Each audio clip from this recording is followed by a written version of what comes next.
Yo, what's happening, everybody? It's your boy Groovy, and you're now checking out Do Over Don't, Purple World. Let's go. Anything I spit, I turn that bitch to gold. The Midas touch. Life is better now. Beijing hoes in my clutch. I live it up. He is dangerous, cause he don't give a fuck. Shit is kind of insane. Our life don't turn out this way. From drugging in the hallway to considering Paul man. It's good. Do Over Don't, Purple World, episode 74. Today we got a postponed interview. I've been trying to do one with you for like a year and a half, I feel like. It's been a busy year and a half, yo. It's been wild. It has been. Because I remember I saw you at the BMAs, and then I was like, yo, we're going to do it. And then my dumb ass just fucking forgetting like always, bro. Dude, I just forgot about it. Dude, it's fine, man. Honestly, like from then to like now, it's been a fucking blur on some real shit, man. Like, it's been crazy. Bro. Today, though, to introduce him. Today we got time. Though. So we getting into it. Bro, Isaac Groove was fucking good. Gabe, That what's boy up? Groovy. Do Over fucking Don't. What's happening? Was good, yo. Was good. Give him a lot. you get energetic as shit. The weed's starting to wear off. The ADD's kicking in. Fucking normally though, I open these up, just give everybody a little rundown of who you are, what you about as a person. Okay. All of the above. So my name is Isaac Groove. I am a artist, rapper originally from Miami, Florida, but I kind of bounced back and forth between the North Shore, between like Salem, Danvers, that whole area, you feel me? And then I'm 25 years old. I've been writing songs since I was like 9, and I've been recording since I was, I think, 16 or something. And I've been dropping music since I was like 18. I wrote with the homies. You know, motherfucking Plotmore. And yeah, man, I'm just out here excited to talk that talk. Let's see what's up. Bro. You've been in the scene for a minute. I want to backtrack, though, before the scene, just early life. You were just talking to me off camera about your whole situation growing up in Miami and stuff, but that's stuff that I think will be cool. But just the nitty-gritty up until the music. Well, music started at 9, so I guess in there. But yeah, basically, music's been in entirety, but I started like really writing at 9. I want the whole breakdown though, from before you dropped that first song when you were 18. Yeah. Everything before then, just a breakdown as much as you want to talk about it. I mean, shit. I would say that like personally, I think I'm one of those people that really just decided to get all like at least most of the dumb shit that I could out of the way when I was young. 'Cause like it's weird. For me, it was never really like, I grew up with music all around me at all times. Like, I'm Hispanic. I'm Dominican and Nicaraguan. You know what I mean? Like, everybody knows when it's time to clean, like, the music's coming out. When it's time to drive, the music, like, it's just music, period, at all times. You know what I mean? And, like, I lived with my mom growing up for most of the time. Like, my mom and my sister, which my sister's, like, a little bit older than me. So she was putting me onto, like, Lil Wayne, and all my older cousins and shit were putting me onto like Wayne, T.I., all that shit, you know, like, and then it was just always around. So for me, I kind of it was like I knew what I wanted to do off rip. Like I knew when I was like 5 years old, listening to Biggie in the backseat, I was like, I'm gonna be a rapper.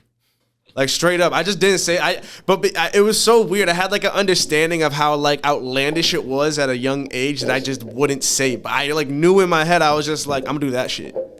Cause it was just like, yo, this is the dopest thing of all time. Like you're telling me that I could just like get paid to speak my mind and just be me. Like that's the illest shit ever. You know what I mean? So I was like, all right. So for me, it was just kind of like, because I knew that at an early age and I had that realization, I was kind of like, fuck the world. You know what I mean? Because I already knew what I wanted to do when I was going to grow up. So it's like that time between like going to school, like high school, middle school, whatever, like I was like, fuck it, I'm going to just do what I want. And now I'm still doing what I want. You know what I mean? But like back then I was kind of like, you know, more wilding and shit. Like that's kind of like how me and the homies like plot whatever, like growing up, we used to just get into like mad trouble. Like we would just do fuck shit all the time. You know what I mean? Just for the fuck of it. Because like, not for nothing, because we knew we were minors and can't get in trouble for it. Like, dead ass, brother, what the fuck you gonna do? Like, we're under 18. Like, really, what are you gonna do? Like, that's dead ass how we kind of looked at it, almost. You know what I mean? So it's like, we weren't doing nothing too crazy. Like, we weren't, like, out here fucking, you know, doing the shit that kids nowadays are doing. I feel like robbing people and, like, none of that crazy shit. You know what I mean? We were just, like, eating copious amounts of hallucinogens and, like,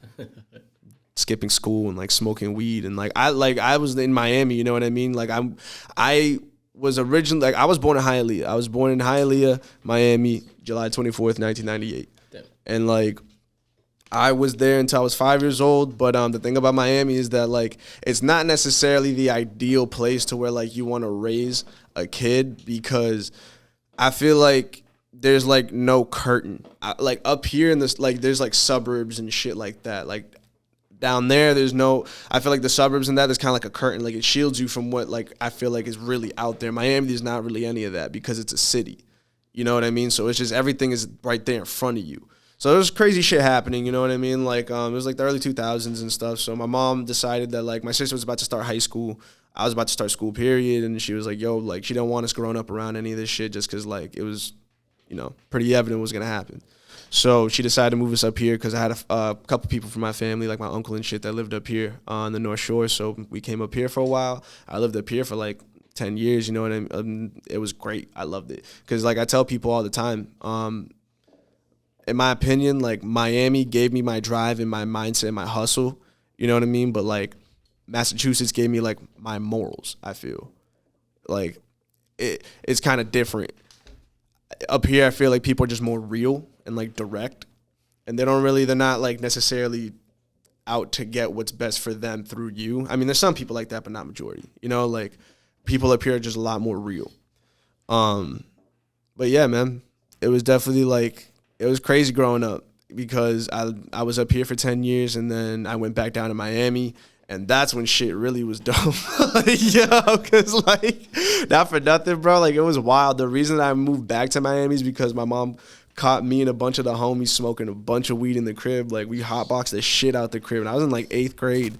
And, like, she was like, nah, fuck this. Like, this is bullshit. Like, you're about to start high school. Like, I'm not about to be, like, the only one out here. Like, she thought, because my family was down there, she was like, oh, nah, like, you know, we'll have more eyes on you and shit. That didn't work.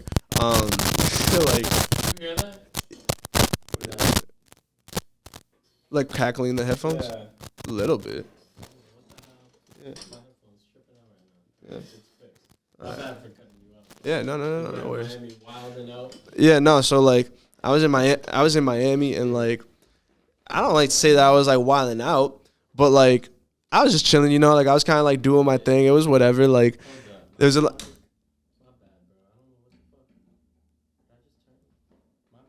Stop working.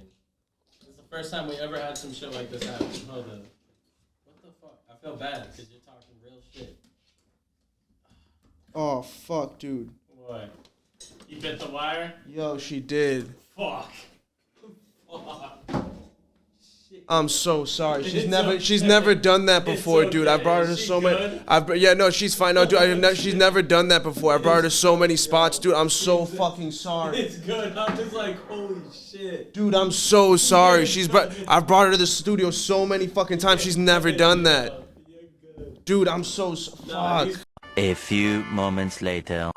We back. Sorry for the intermission. We got our dog under the table, and the dog ate the cord real quick. I got my puppy with me. She's still out here doing that puppy shit. It's all good, bro. Adds to the funny moments of doing no podcast, bro. Nah, trust me, there's been worse ones. Nah, yo, you know what's hilarious is that, like, I be telling everybody this, man, is that, like, dogs really are like kids, man. It's like when they're too quiet for too long, you, like, dead ass have to be like, what the fuck are they doing? Like, yo. Oh, bro. Straight up, I swear, bro. Good thing we didn't go the whole podcast though. My mic just wasn't working. Thank God. Oh shit. But yeah. Anyway, man. Like I was saying, like, yeah, growing up in Miami and, like, the difference, the dichotomy and the difference between, like, spending, like, my youth, like, my child years up here and, like, my teen years in Miami was, like, kind of crazy because, like I was saying, like, up here it's, like, suburban and shit. Like, you kind of have an idea of what's out there, but it's a little bit more, like, not even a little bit, it's a lot more sheltered, you know what I mean? Like, it's more filtered, I feel. But, like, as soon as you get thrown into somewhere like Miami where everywhere is a city and, like, everything is in front of you and there's, like, no barrier, it's kind of crazy because, like, you see everything for what it is. And I don't know about other people, but, like, I fucked around and ate acid way too young. Like, and I feel like when you do that, I don't know. I don't want to say, like, it fucks up your perception of the world, but it's not, because I don't think it's fucked up, but it's like you kind of almost like it's just like you see everything at a young age for what it really is, and you're just like, okay, well, fuck it. You know, and it's just like, because I don't know, it's weird. Like I ate acid for the first time like my 16th or 15th birthday, I think. Damn. I can't fucking remember. And like it was weird, man. I just kind of understood, like I already knew I wanted to make music and shit, and I like at that point I was like writing and shit already, you know, like for years, and that's when I kind of knew, like, all right, when I get back to, because I was on vacation up here for my birthday, it's like when I get back to Miami, I'm like, I'm gonna start recording, like I'm gonna do this shit, fuck it, you know what I mean, like, because it's wild. I really do believe in the fact that like you can I don't want to, like that whole manifestation shit, I know is like everyone says that shit, but like it's wild if you really think about it. Like you have the ability to create everything in your brain and like put it in front of you. You know what I mean? Like it just takes some like work, you know, but it's pretty crazy. And at this point, like it's wild because I feel like the point that I'm at now is just a result of like what I started doing then. You know what I mean? Like because I knew this is what I wanted to do, like from the jump. And I kind of lived my life and almost molded my life in that way. Yeah. You know what I mean? I was just like, dude, fuck it. Like, I'm just going to go all out. And then at a certain age, I know I got to, like, start taking this shit more serious and get my business right. You know what I mean? But for the rest of it, like, for now, you know what I mean? Like, I'm going to just go crazy. You know what I mean? Yeah. So, like, that I would say that was kind of, like, from, like, when I was, like, 12 to, like, I don't know, like, 25 now. I probably cooled out the past like 3 years. Wow, just taking psychs all the time? I wasn't taking psychs all the time, you know what I mean? Like, but a good amount. Yeah. I wasn't taking them all the time. What was the first time like? It was dope. That shit was crazy. I was with my homie hit me up at 11 a.m. I'll never forget it. I just woke up. My eyes literally cracked open. I got a phone call like 15 minutes later. He was like, yo, what you doing today? And I'm like, shit, I don't know. What you up to? And he was like, you want to eat some acid? And I'm like, do I got to pay for it? And he was like, nope. And I'm like, let's do it. So I got pulled up on him. And the dope thing that I like about like the North Shore, sorry. You good. The dope thing that I like about like the North Shore and shit and like just the Massachusetts area in general is like how much greenery and forestry there is. So like we linked up in the fucking woods. You know what I mean? Like I feel like people in Miami don't like necessarily like, but we linked up in like the middle of the woods type shit. And then we just ate this acid. We went for a walk and it was great. Like, bro, it was literally like the world was on like 4K HD vision. You know what I mean? Like the air was like fucking more purified. Like the leaves were greener. Like it was crazy. Like I had a tie-dye hoodie on. I could feel all the colors, like the different textures of the colors and shit. It was wild. Yeah, no, that shit was wild. Bro. And then like it was, but the thing that kind of struck me though is that like from the jump when I started taking psychedelics, I always had visions of performing and being on stage. You know what I mean? Like that was kind of like, it was weird. Like it was kind of like that was a repetitive. Like every time I like did them or whatever, like I'd always have like some vision or like something where I was like a song or something, like a melody, like bro, like it was crazy. You know what I mean? Like, and it wasn't that I was thinking about it or trying. It was like it would just kind of like float its way in or some shit. So like it was weird. You know what I mean? But yeah, like that was the first time I ate acid. First time I ate mushrooms. That shit was crazy, bro. Like, I tell people all the time, like, if you want to have fun, eat acid. If you want to, like, chill and, like, figure your shit out, eat mushrooms. Like, yo, because, like, me personally, like, bro, I ate mushrooms for the first time, and it was the wildest shit ever, bro. Like, I think I ate like 4 grams or like 4 grams of mushrooms or something like that, which is like an eighth. I don't know. Like some people tell me that's a lot. I think that's a normal dose personally. Some people are like, well, I don't know. To me, that's normal. Bro, I literally sat on the fucking moon. Like this was in Miami. I remember sitting on the fucking moon, looking down at the earth, watching this shit rotate like Google Earth. Like I was just spinning this bitch like a globe. And it was crazy because, like, in that moment, I had this wild realization where I was just like, damn, dude, because, like, at that point, you know, I was kind of like, mind you, I was skipping, like, I fucking skipped. I was in Miami fucking Beach going to high school, bro. Like, the last thing I was worried about was actually going to fucking class, dog. You know what I mean? Like, dude, I'm over here, like, 16, 17, like, doing various things to that I just really shouldn't have been doing. Yeah, you know what I mean? Like, and I had the ability to just kind of do whatever the fuck I wanted. You know what I mean? And I that's what I'm saying. Like, I was very aware of that Because I was like, dude, I'm maybe 16, 17 in Miami once. Fuck it. Like, I'm worried about this shit. You know what I mean? Like, so I always used to like skip school and like go to like Lincoln Road and shit, or like go hit up the beach and like fucking go to South Beach, or like, catch the fucking bus, go to like Cayocho, like whatever. You know what I mean? Like, that's usually what I was just doing. But I had this realization where it was just like, that was my average fucking day, school week and shit. Obviously, my grades weren't great.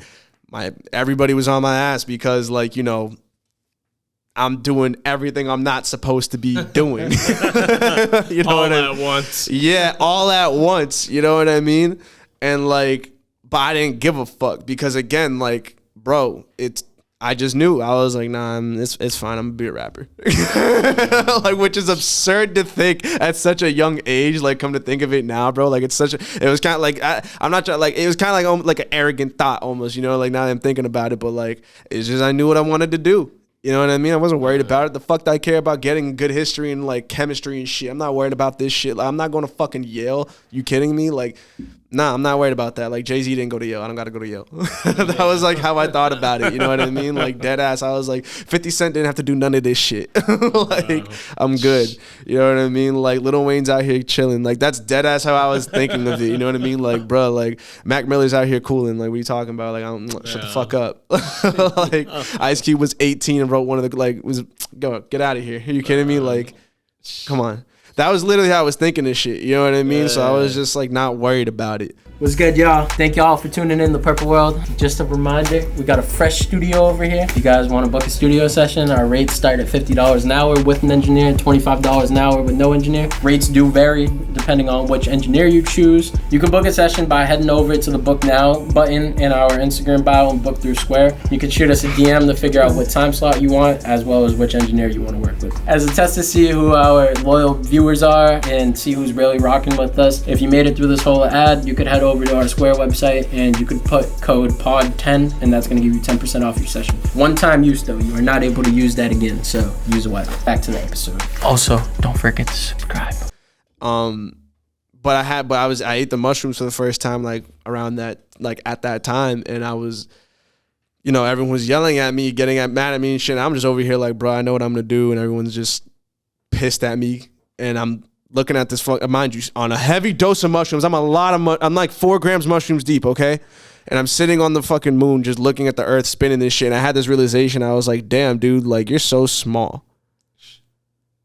You know what I mean? It was just like, fuck. Like, it was crazy. It was just like, you're like, it's like, you're like, you and your problems, like, in the grand scheme of things, like, bro, like, you're just looking at the earth. And then I looked around at the universe and I was like, dude, you're like, everything that you're worried about, everything that you're tripping about, everything that has got you like whatever right now is just like, look how much of the world it takes up. And I was like, damn. You know what I mean? And I was like, fuck. Like, okay. So it kind of like, that was mushrooms. You know what I mean? That's what I'm saying. Like, acid, I had a fucking blast. Like, acid, I had a great time. Mushrooms, like, when I ate mushrooms the first time, it literally helped me realize, I was like, okay, because I was like, all right, like, I know what I'm doing. At least I think I know what I'm doing. And all this exterior shit that's happening right now is, like, noise. You know what I mean? Like, I just gotta, as long as I keep doing what the fuck I know I'm supposed to do, everyone else is just gonna, understand at a certain point. So it was just, but like in the grand scheme of things, look how big the world is. Like, it's none of that shit. As long as you do you and you take care of the shit you need to take care of, none of that shit really matters. You know what I mean? So that was the first time I took mushrooms, and I was like fucking 16. You know what I mean? Like 15, 16. That is a wild realization I feel to have at like such a young age. Jesus Christ. And it was like, bro, after that, I was like, okay, fuck it all. You know what I mean? Bro. Like, straight up, I was like, fuck it all. Like, I'm just like, let's just go wild. Like, straight up, I was like, let's just go crazy for the next, like, few years. You know what I mean? Because I knew once I hit past, like, 21 or whatever, that I would have to, like, really, like, settle down and, like, get shit done. Like, because my biggest thing was that I always tell people, like, thankfully, I met Jon and shit right after I like graduated high school. You know what I mean? So like by then, I knew, like, as far as Plotmore goes, we linked up. Like, I met Tweak back when we were like 12. You know what I mean? Like there's this crazy thing where like we were longboarding in a graveyard and bro, it was the wildest shit. We were longboarding in a graveyard and I was leaning on this fucking headstone. It was like an obelisk, you know, like the Washington Monument. It was like shaped like that. I thought it was one piece. Tweak is over here doing like leapfrog and shit over it, like fucking whatever. So I thought it was one solid piece. I leaned on it. That shit like toppled over and it crushed my right leg. Yo. Like it literally like it was a full on pure granite rock, like fucking a couple 100 pounds just fell on my right leg. And my hand got stuck under it and I ripped it out and I pushed it off. And like, bro, when I got it off, like there was a literal like quarter-sized hole like just in my leg and it just was not great. Christ. Like, and Tweak was there, bro, like, and he pulled up and wrapped the tourniquet on my leg and everything. And like the EMT literally said like, yo, if your boy didn't do that, like we probably having like a much different conversation with your mom right now. You know what I mean? And I was like, damn. Because it was like literally like bad. Like it was really bad. Like where it hit just so happened to hit like on the artery of your leg or some shit. And I was like, great. So like that, like me and Tweak have been locked in forever. You know what I mean? And like that's my dog forever. Like I tell him all the time, like whatever the fuck you want, dude. Like that's my boy. Like we've known each other since we were 12. And then same thing with Mags, like because we all went to middle school and shit together. So like I've known Mags and Tweak since we were like 12 years old for real. Damn. And then Germ was our homie Joey's little brother. And I didn't meet Germ and Ruckus till I came back from Miami in like 2016, because Tweak and Mags were hanging out with Ruckus and shit. And the funniest thing about Ruck, right, is that Ruck is like one of my favorite fucking people on this planet, bro. I love Ruckus. He's the shit, dude. Like I always tell like people, whenever people like ask us like, oh, how would you describe Plotmore? I'm like, oh, it's kind of like the Trap Beatles because like each one is like their own vibe, but Ruckus is like really like a John Lennon, George Harrison type of dude. You know what I mean? Like Rick Rubin-ish type dude, you know what I mean? But it's crazy because he was the wildest one out of all of us back in the day, and it was the weirdest shit. We didn't like each other when we first met. Like, we really didn't fuck with each other because everybody kept telling us that we had to fuck with each other. Like, we hadn't even met, and everybody kept telling us that, like, me and Ruckus had to, like, fuck with each other, and we didn't like each other because of that. What the fuck? Yeah. Straight up, we were just like, who the fuck is this kid? Like, why don't we gotta? But then, you know, I ended up meeting him like through Tweak and shit, and I met Germ, and that was back in like 2016. So that's how like we all kind of locked in as far as like Plotmore. And then the homie Zach has just always been there. Like we've known Zach since middle school forever. Like he's just kind of like our spirit animal. Like Zach just kind of like embodies, I think, what the spirit of Plotmore is, in my opinion. So not one person just started it? It was just like you guys? Nah, dude. Like it was like Zach came up with the name. Actually, how it happened was we were tripping balls, I think, like one New Year's Eve maybe, and like we were trying to think of a name, and like we always were schemers, like straight up, like not in a bad way. Like we were just always like very, because the bad thing about us is that we were smart. We were kids that did bad shit, but we're smart. You know what I mean? Like we did whatever we wanted, but we were actually smart, kind of. Like it was bad, you know what I mean? Like, because we do what we were doing. So like, as far as like the Plotmore thing, like when we all decided to get into this music shit, like we were very meticulous about everything that we were doing. You know what I mean? Like we were very well thought out and like try to plan as much as we could. And like, you know, Ruckus has a background in like playing instruments. He was a band kid and shit. Like he knows music theory. Germ's a prodigy. Like he cracked FL when he was 11 and has been making beats ever since. Like Mags has been making beats since he was like, I think 14 or something. Like I've been writing songs since I was 9. Like that's what I'm saying, is that we all each individually already had this background, like already, without really telling each other, you know? So when we all kind of like linked in and just started kicking it, it all started to come out. Where like, cause I was always like freestyling or whatever, like rap or whatever, and then Mags would start freestyling, and then same shit with Ruckus. Like Ruck was like, you know, fire. Like Ruckus is fire, and then Germ was the producer. So it's crazy. All this shit kind of just came about through conversation with us, because we were just like, oh, yo, like you rap, like me too. It's like, oh, he produces, like whatever. It's crazy shit. So we were trying to be very meticulously thought out and shit like that, and plan everything out. So when we came to trying to think of the name, I think it was like Zach and Tweak and Ruckus maybe were tripping, and I like walk into their crib. I walk into Tweak's crib, and if I remember correctly, I'm probably like fucking murdering it. I'm sure Ruckus remembers better than I do, but I'm pretty sure Zach was just like writing it repeatedly on paper. Just Yeah. like plot. And we were like, what the fuck is that? And he was just like, more. And then we thought we were like, oh, plot more, because we were always fucking plotting. You know what I mean? Like, we're always trying to, like, bro, like, we stay, like, I play a lot of chess. You know what I mean? Like, straight up, like, we stay fucking plotting, like, all the time. So, like, he was like, plot more. Fuck it. It makes sense because we're always plotting. There's more to do. You know what I mean? Like, all right, cool. So that's kind of how the whole name and everything came about, and, like, the homies and shit. But it's crazy, man. Like, when I think about it now, like, it's all like tying together in the weirdest fucking way, man. Like, I'm at this point in my life right now where like everything is just fucking coming around in this craziest circle, dude. Like, because it's all tied together. You know what I mean? Like, it just so happens that I grew up with my best friends that I also make music with that are also just led to so much more. You know what I mean? Like, it's crazy. Bro, how good is it to have creatives around you? Because a lot of people try to do everything by themselves. They neglect the fact of having a creative circle, but you having all those people that bounce ideas off, especially basically it sounds like everyone was there from the beginning. Dude, I mean, my thing is that I think I'm very fortunate to where I had that. I think it's kind of a luxury. You know what I mean? Like, I think it's dope. Like, I had that luxury to where I did have a lot of creative people around me, because at first it was just the homies. You know what I mean? Like, it was just us bullshitting. You know what I mean? Like, literally, like, it was just us doing dumb shit flat out and whatever. But then, you know, we ended up meeting everyone at the studio, like Jules and SK and John and shit, you know, like professionals. You feel me?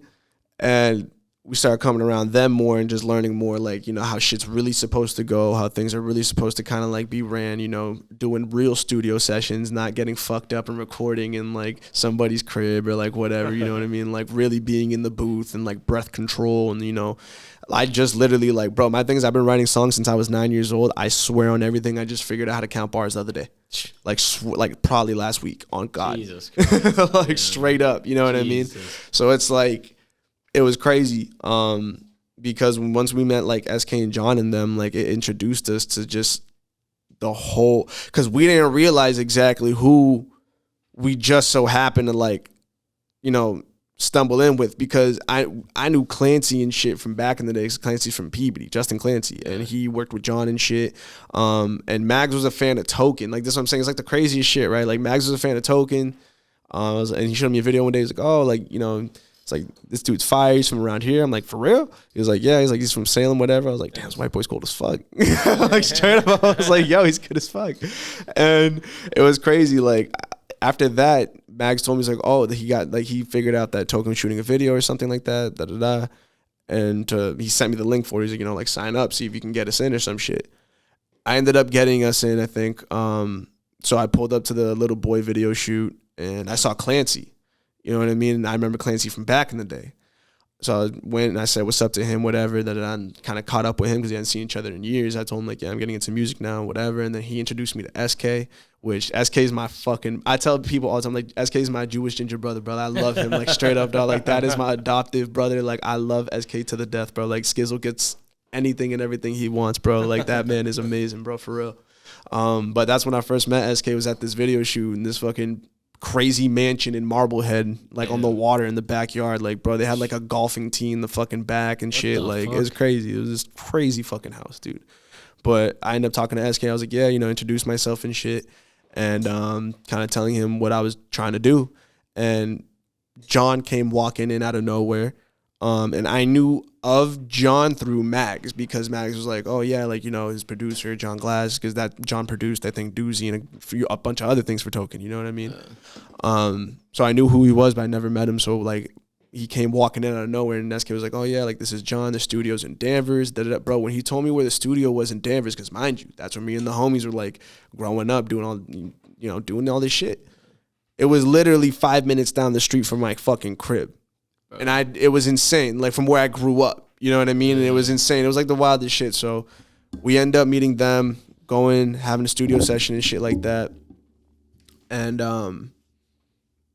from there, it was just like the wildest shit, man, because, again, they were so humble and, like, amazing in what they do that, like, you don't necessarily have the idea of, like, exactly what they have accomplished already, you know what I mean? Especially John. But like I started meeting all kinds of people at the studio that I like crazy artists, crazy producers, you know what I mean? Like Lateb and Oblivious from Headshots and like Vinyl Villain. Like Villain's probably at this point one of my favorite producers. You know, like that's not even a bias, and just because I know like he's doing Giles shit, right? Bro, he just had the release party the listening party I think last night. Scope Apparel, bro. Him and Giles snapped on that shit. I was telling him like, you went bro, there? Yeah, no, bro, no, yo, that shit was so like, bro, they. Bro, because Giles is fire too. Like Giles is one of my favorite artists from out here, dude. Like I was like, dude, he's amazing. Like he's one of the best rappers for real out here, dude. And then Villain on top of that is like his production is crazy. You know what I mean? But that's what I'm saying. Like I started meeting like people like that pretty early on, like 2016, 2017, like stuff like that. So it was pretty dope because me and the homies would kind of just like sit in on a bunch of these sessions on the couch and just like, you know, in the background or whatever while people doing their thing. And bro, having that amount of creative people around you, like doing their thing at like the highest caliber, like that shit is insane. You know what I mean? Because it kind of just like, it gives you like, you start to see like the real work. You know what I mean? Because like, I think one thing that people really just kind of don't pay attention to as far as like this entire, you know, rap shit, being a rapper and like all this stuff is really like how much time, energy, like money, everything goes into it. You know what I mean? Like I've seen so many different people and like so many different processes of like how they do things, that it's definitely an advantage, I feel, for me as far as a creative, because I've been able to see kind of like majority of like every approach of how to get things done. You know what I mean? So I like to think that I spent most of my time like early on getting my creative part down. That's kind of why I was like snapping and doing all this crazy shit and doing whatever I wanted when I was younger. Because I knew that if I did it while I was young, that I couldn't get in like actual real trouble for it. You know what I mean? So that's really why I did it, flat out. But then I knew at a certain age, like I wanted to learn the business of it. You know, like I want to know. I want to know and I want to understand exactly how this thing operates. I want to know where the money comes in. I want to know exactly what my worth, my value is. I want to know what the producer gets. I want to know what the executive, like why it is an executive producer, you know what I mean? Like royalties, like all this shit. Like I want to really understand this shit. So I would say that like probably from like the age of like 21, I really tried to start paying more attention to like how these things are really ran. As far as just like the grand scheme of things, because even if I do end up getting a like deal offer, like whatever, I want to know and be like confident in myself that like I know what the fuck is going on, you know? And you know what's hilarious is that actually I saw that you had Manny on here recently. Intro Manny? Yeah, no, Manny, bro, that's the homie. I was with him the past 2 days. Yeah, no, bro, I saw you had Manny on here recently, and like he actually said something awesome where it's just like Bro, I used to be like so really like planned out and really meticulous, like even for my first project that I dropped last year, you know what I mean? Like, bro, that shit took me like 2 years, 2.5 years to really like get it done, planned out exactly how I wanted it done the way that it is now, you know what I mean? Which was great. Like, I think that was an awesome experience, you know what I mean? Because it was my first project and like I want to take that much care of it, you know? But now I'm at a place where it's just like, you know, things are starting to get more busy.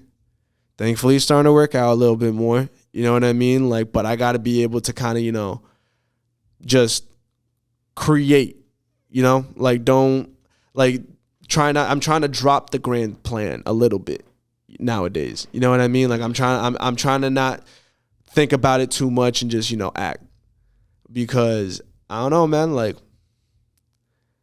it's just one of those things where like, especially as an artist and as a rapper, like, if you do want to build value for yourself, as like you like drop as much shit as possible, yes, I kind of agree with that. But also like, bro, make great music, because it's kind of like the conversation we were having before this. You know what I mean? Like when I first pulled up and, you know, like I saw that Teddy Pendergrass fucking poster, like for real, like that's crazy. And like, because that's something that like my mom and I and like my sister and I, for real, like people close to me, something that we talk about often. That there's just not really any more like iconic artists like fucking, you know, like There's not like a lot, especially with rap, especially with fucking rappers, bro. You know what I mean? Like there's not a lot of like, wow. I mean, like we had Promising Looks with X Juice and shit, but everyone from that era, bro, I'd say they are of that stature, but they just got their careers so short. Yeah, you know what I mean? And like that's not to say that like, bro, obviously don't get me wrong, like dude, there's like fucking Kanye, Jay-Z, Chief Keef. Like we know the ones that we know. You know what I mean? But I'm just saying as far as kind of like, you know, the younger rappers, like the younger artists and stuff. Past 5 years, there hasn't been shit, bro. Yeah, like, you know, the drill, like I don't want to say like drill artists specifically, but like we all know that like, you know, there's a lot of people that tend to kind of just hop towards that like lane. You know what I mean? It kind of makes it hard to differentiate and like find anything, you know, that stands out. You know? And at this point, man, like I really just want to like create the best shit that I can. Like I just want to make the best music, the best art, the best shit that I can, and, you know, just execute it in a timely manner, I guess. You know what I mean? Like, I'm not really too worried about, like, trying to plan things out too much anymore because, not for nothing, I like to think that thankfully because I did that early on, like in the beginning, I did a lot of shit where, like, you know, it took legwork and stuff to where now I can kind of ease back somewhat and just kind of, you know, put it out, you know, because this shit's a lot of work. Like being a rapper is hard, dude. Like I wish I knew it was this hard. I would have been a fucking scientist or some shit. Like, yo, dude, like if somebody could have told me from an earlier age that being a rapper was this hard, I promise you I would have been a fucking like, dude, like I don't know, like a fucking doctor or something. Literally, like I don't know, because to me it's just like. Because, like, again, I knew this is what I wanted to do. So, like, growing up, I was like, nah, fuck that. Like, I don't care now about none of that shit. I'm going to be a rapper. I wish I wanted to be a doctor or something, dude. Like, for real. That shit's so much easier. You read a book and just fucking do what it tells you. Like, dude, you kidding me? Like, that's so ill. Like, honestly. Dude, we need more people like that. Are you like, oh, God. But no. For some reason, my brain was just like, nah, you're going to be a rapper. And I was like, all right, well, cool. So, but this shit's hard, man. You know, like, so. But I think you can tell nowadays the artists and the people that really love it, like for the love of it, for the creation, for the art of it, you know, for like to make something that's gonna last throughout people's lives. You know what I mean? And stand out. You know? I think it's very easy to spot the people that are like have that approach and have that like mindset. I don't know, man. I feel like nowadays you kind of have to be careful because like I said, you know, I'm trying to drop the plan a little bit to where I can drop more stuff, but I also feel like hip hop and rap is kind of turning into like fast food. It is. You know? It definitely is. Like I feel like it really is just turning into fast food, man. Like it's not really like it'll fill you up and it's good for now, but you can, you know, it doesn't like hit that same spot. Yeah. You know? Like it just doesn't. So I'm kind of trying to, you know, find a balance and somewhere in between there right now.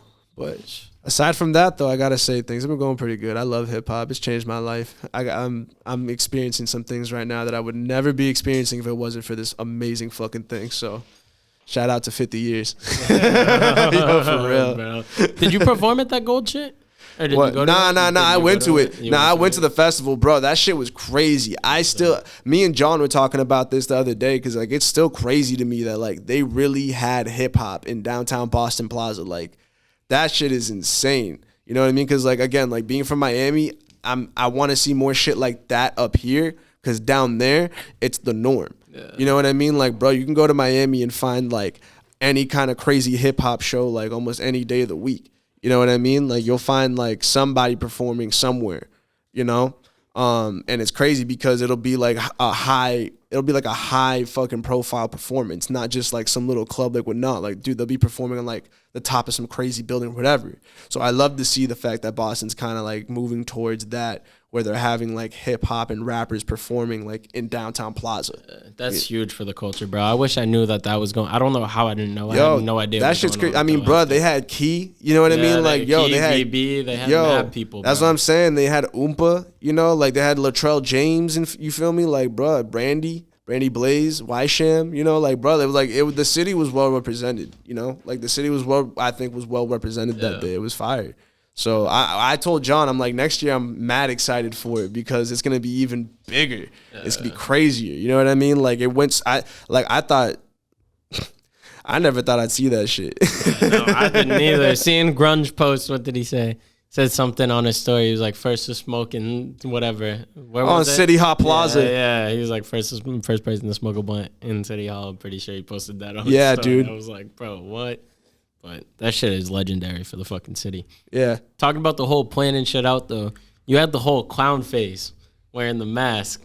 Not mask, face paint and that everything. was a plot. Yeah, no, I know. Because you talking about, so that was for your project? Yeah, bro. So that was for Everybody Loves the Bad Guy. Out now on all fucking platforms. You were sticking with that shit for a minute, bro. Because literally up until I saw you at the BMAs, dude, I thought you were just running around with that shit all the time. Nah, so like, because so that was my thing, was that like, I tried to really decide what type of artist I wanted to be before I did anything, you know? And again, like I said, like I looked up to artists who were kind of more like Kanye and like Michael Jackson, Prince, like shit like that. Like people like that you could see pictures of them and you could tell like what era they were in. Like you could see the picture and almost hear the album. You know what I mean? Like it's like when you see Drake with that fucking stupid heart shit. Yeah. You know it's from Certified Lover Boy. You know what I mean? Like, or when you see Kanye with like the mohawk and the gray suit, you know, like that's 808. You know what I mean? It's kind of like I saw when I decided to do the project, I decided like, and the crazy thing is that I had shot the video before I even thought of this. So that's how everything kind of came about. Was I shot the video for On the Rise, and I'm a huge movie nerd, like that's my shit. So, and kind of like comic books and shit. So what I decided was for the music video, I decided to take the Dark Knight, like the Joker. I took kind of like some of Heath Ledger's Joker and then like the Cesar Romero Joker from back in the day, like the old school Adam West one, and then the Joaquin Phoenix one, and I kind of put them together. And I decided to kind of like make a character like with that. And then there's this movie called Rocky Horror Picture Show. And like there's this dude named Frankenfurter in it. He's like this crazy fucking character. Like he's the bad guy essentially in that movie. So I took some of his swag and then I took some of like, you know, Sting, the wrestler. Nah, I never was in the wrestling. You ever seen The Crow? Yeah. So it's kind of, he pretty much looks like that. So I took some of that, you know what I mean? And kind of like meshed it all together somewhat and created what I call the bad guy. You know, it's like kind of like, I think it's like a gangster ass Joker, but not like Jared Leto, way better. Yeah. They should have cast me. Bro, Jared Leto Joker was such a letdown. Anybody that says that's their favorite Joker, I just shake my head, bro. I mean, I respect the grills on the Joker. I mean, that was kind of crazy, but other than that, like, there's so much potential fucking loss. Anyway, but yeah, not like. So I did that for the music video first, and I had a conversation with my homie Peasy, Alex Place, where I was telling him like, yo, I have all this music. I'm trying to figure out what I want to do with it. I'm not really too sure yet. Like I shot this video for it and da-da-da-da. I didn't, well, actually, you know what? Come think of it, that's a lie. I didn't tell him about the video yet because we were having the conversation, and he told me, he was like, yo, like, listen, this music kind of have like this bad guy energy to it, like lovable bad guy, like whatever, kind of like the Joker or whatever, da-da-da. And I told him, I was like, yo, that's ironic as fuck that he said that because I already had shot the video like a month or two before this conversation. You know what I mean? So I was like, okay, that's the vibe. You know what I mean? Because I didn't tell anybody about that yet. And that was off rip the first thing that he thought. I was like, all right, word. So we're just going to run with that. You know what I mean? So I kind of really just thought like I want to be instantly recognizable. Like that was my thing, was that like before I even drop this project, before it's even like a thing, I want people to be talking about either me or it. Why the fuck is that dude walking around with his fucking face painted like the Joker? You know what I mean? Like I just like I didn't, because my thing was if I was gonna do this shit, I want to make sure it worked. And I knew it was gonna work because people can't shut the fuck up. They love, like, you know what I mean? Like that's my thing, is that you almost like I kind of figured out almost how to just like play, like I kind of figured out just like how to get people's curiosity. You know what I mean? Like that's really what it was. And it's just because you walk around with that shit on your face everywhere, they're gonna be like wondering what the hell is your deal. Yeah. You know what I mean? So as I was finishing up the project, I started doing that. And then once the project was done, like, yeah, nah, man, like that was literally how I went everywhere and anywhere. How long were you in character for that shit? It wasn't, the crazy part is that I tell people, it wasn't even like kind of like a character. It was just like, it's wild. But yeah, I guess it's a character, fuck it, whatever. But Probably like almost a year and a half. What the fuck was that like? Every time you go out, you got. It was dope. Yo, that shit was ill. Oh my god, dude, it was kind of ill because like there was a couple times where like I'd be tripping and doing it, and like it was so much fucking fun, bro. Because like my thing was like, bro, I went to the Celtics game one time dressed up as the fucking bad guy on God, bro. I pulled up to the TD Garden straight up fucking like bad guyed out, bro. And I went to like, cause I had tickets to like the skybox, I don't know, the skybox or whatever, like wherever the announcers are and shit like that. So I went to like the private entrance, like the elevator, like you cut the line on the escalator, and it was mad funny because there was a bunch of like, you know, like people like dressed up and clean whatever, and I'm over here like smelling like mad weed, like hair long as shit, sunglasses on, tripping balls, you know what I mean? Just looking at them, and they just see my face and it's painted up, and they're like, yo, what the fuck is about to happen right now? Dead ass, like security's looking at me and they're like, yo, what the hell? Like, what's your deal? Were people just asking you? Yeah, and I tell them like, yo, and because they straight up be like, yo, what the fuck is your deal? And I'm like, oh, I'm a rapper. Yeah. What do they say after that? That's dope. Like straight up, yo. Like, I mean, don't get me wrong. I've had a couple people be like, what a fucking weird. But like, what I've had more people be like, yo, that's ill than people be like, what a fucking weirdo. You know what I mean? Yeah. Like, that's literally usually how it goes. Is like how it went. Rather, that's usually how it went. Was that people would straight up just be like, yo, like, why the fuck is your face painted? And I instantly tell them like, you know, I'm getting ready to drop my album. Bro.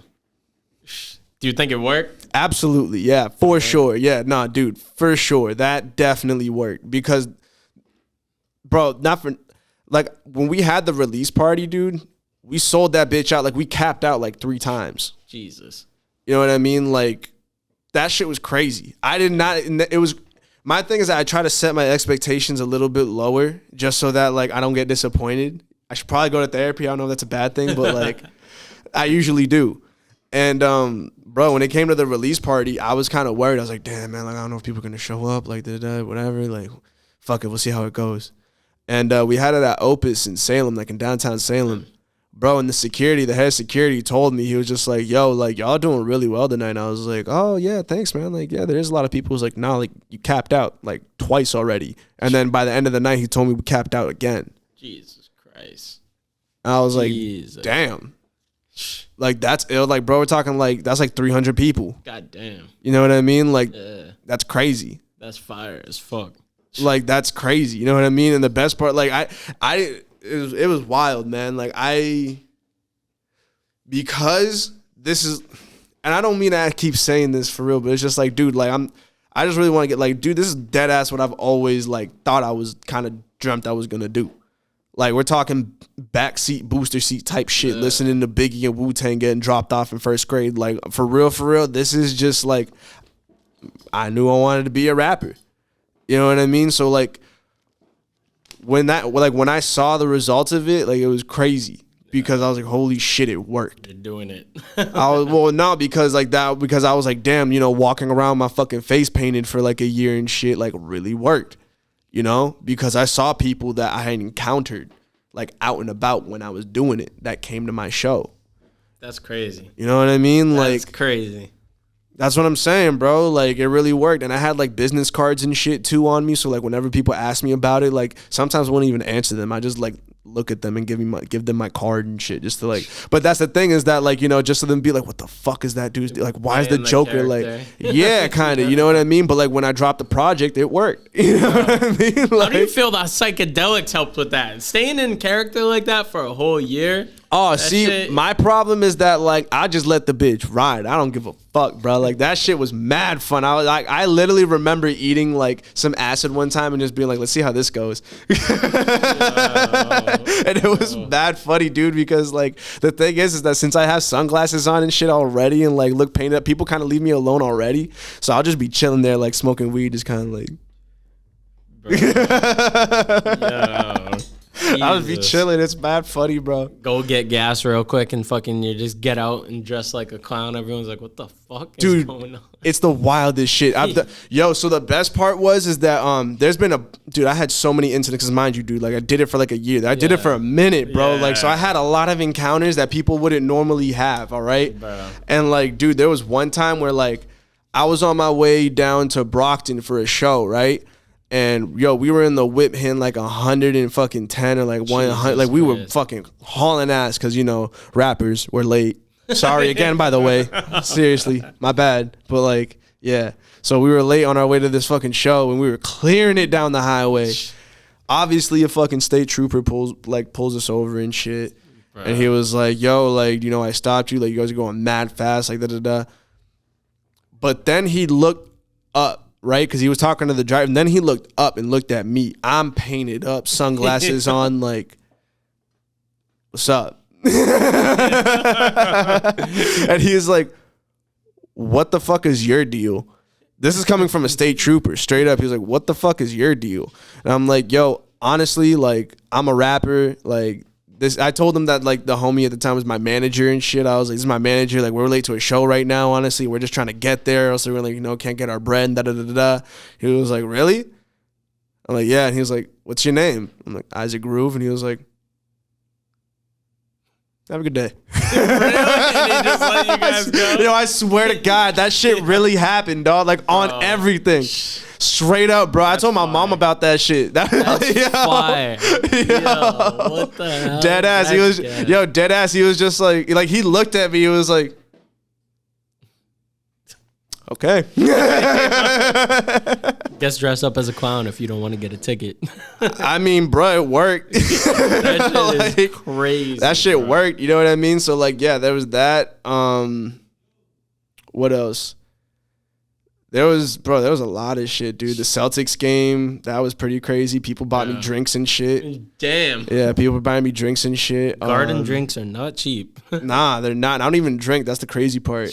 I just smoke weed. Like, I drink, but like very rarely. I just smoke way more weed. But this shit was crazy. What else did I do? Oh, I went to a concert. I went to the Stiz concert with that shit on. That shit was hilarious, actually. Bro. I just seen OG the other day. I think yesterday, OG Swagger Dick. Damn. And I asked him, I was just like, oh, yo, like, I reintroduced myself. I was like, yo, like, what's up, man? Like, he was like, nah, I remember you. And I was like, oh, word? He was like, yeah. Like, and I was like, oh, word. Like, all right, cool. You know what I mean? So, like, yeah, like, shit like that is pretty dope. Like, yeah, but I'd say that shit worked for me more than it didn't. Like, as an artist, as a rapper, that shit worked for me way more than it did bad for me.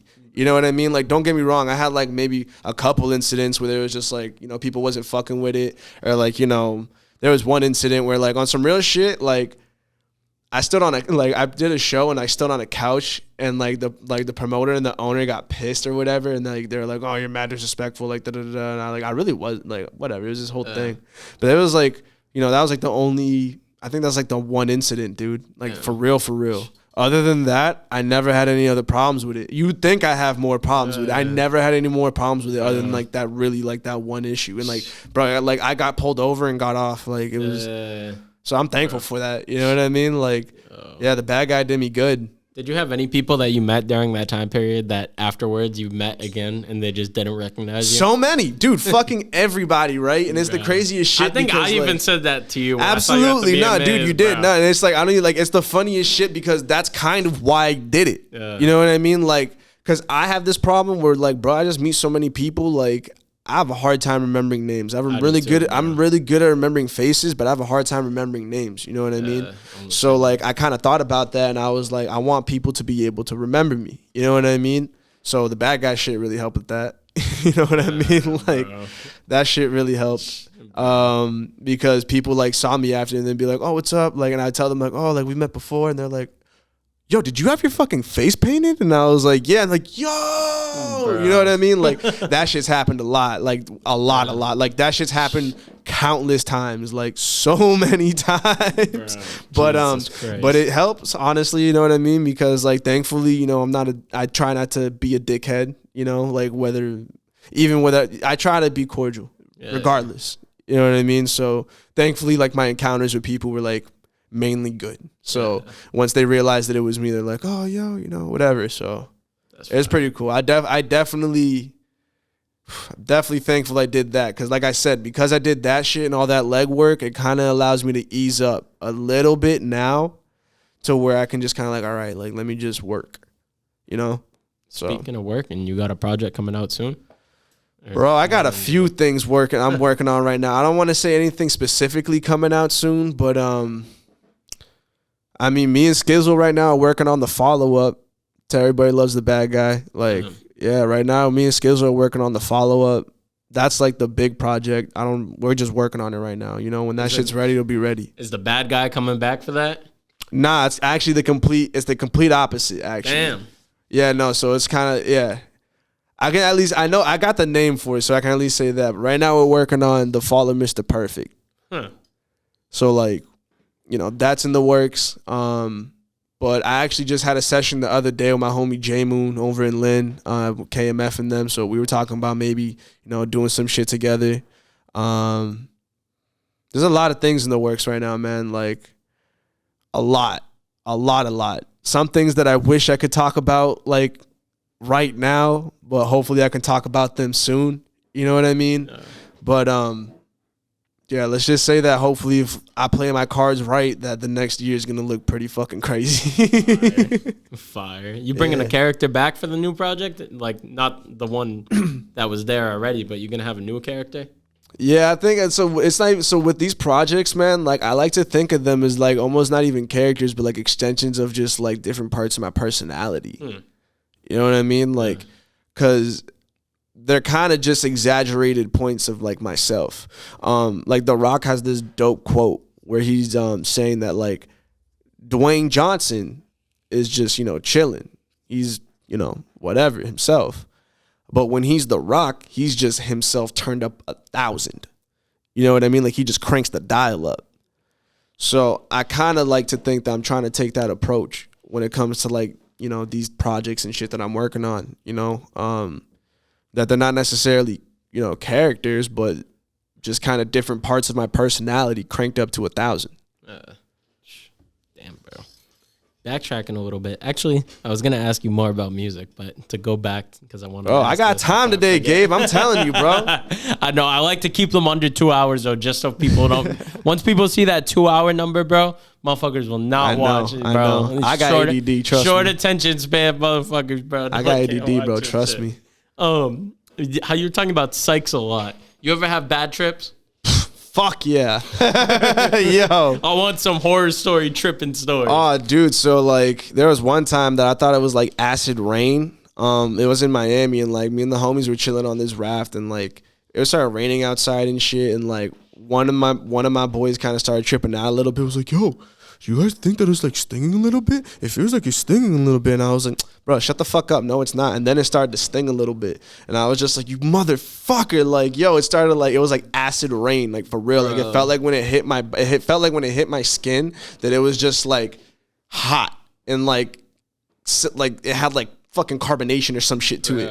Like it was weird, dude. So then I ran down the street, literally ran the fuck home, like 10 blocks home in this pouring down fucking rain on mushrooms. I managed to get, mind you, before this, I called my mom and I tried to play it like as fucking cool as I could. And I was like, yo, like, it's downpouring right now. You think you can come pick me up? She was like, nah, fuck you. I just found a parking spot outside because it was on street parking. She's like, I'm not going to come pick you up. Like, you should have known better. Like, go get your ass home. And I was like, fuck. All right. I was like, fuck. She did not know that I was tripping balls right now. I was like, oh, okay. So I just had to like sprint home in the fucking pouring down rain and this like acid rain, you know what I mean? At least I thought it was. And then, yeah, that was fucking a great time. There was another time that I ate some like a double drop tab of acid. Jeez. And I was riding my bike around and I walked into a Walgreens and I thought that I was in a psych ward because all I heard was like the registers like beeping and shit. And like people just like I kept looking at people and like all the white was tripping me out. So I was just like, I thought that I was like in a psych ward and all these people were about to just like jump me and put me in a straitjacket. So I was like, all right, I got to get out of here. Jesus Christ. So I was like, I got to get the fuck out of here. Oh, Jesus. Yeah, and then like on the ride home, I just kept looking at people and like reading their minds. I was like, what the fuck? That was crazy. What would you say the worst one is? Oh, I died one time, but like that's a common one, believe it or not. What? Like, yeah, no, like that's a common one. Like if you ask people who like have tripped like on mushrooms and shit, like it's like an ego death.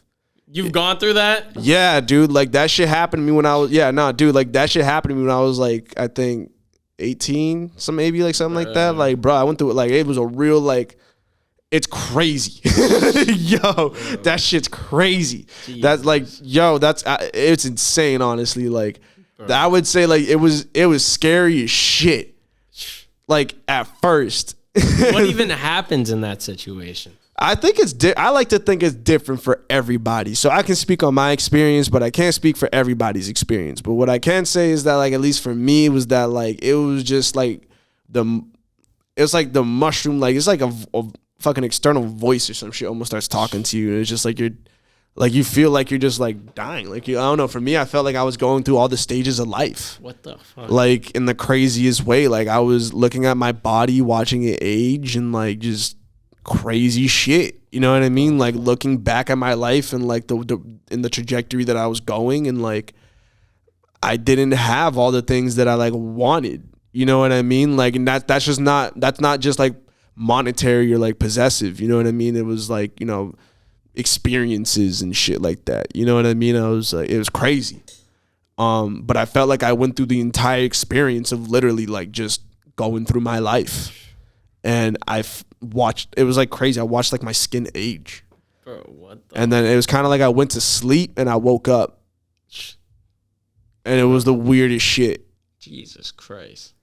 So you've had like all of the fucking psychedelic experiences that most people haven't. It's pretty fun. I mean, bro, that's what I'm saying by like me and the homies just said fuck it. Kept like, doing that shit, bro. Like for like, yo, me and the homies just said fuck it. You know what I mean? Because it's just like if you're gonna do anything like really reckless, you might as well do it while you're a minor. That's terrible fucking advice, and I'm just saying, but like it's true. Bro, I'm not your fucking parent, all right? So like, don't take my word for it, but it's true, bro.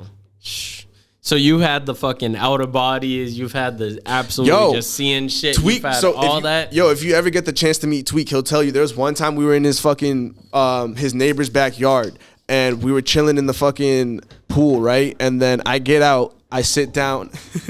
Hey, miss. This is Missy Elliott.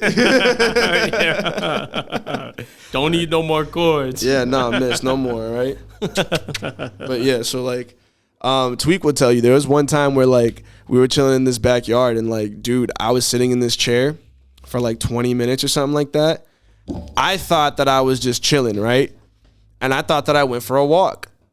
I literally walked around his whole neighborhood, went to like the highway, went for a stroll, came back, right? When I came back to the backyard, I looked at myself. That was one of the craziest fucking things that's ever happened to me, bro. Like, I literally, like, I walked back because I didn't realize it until I got back.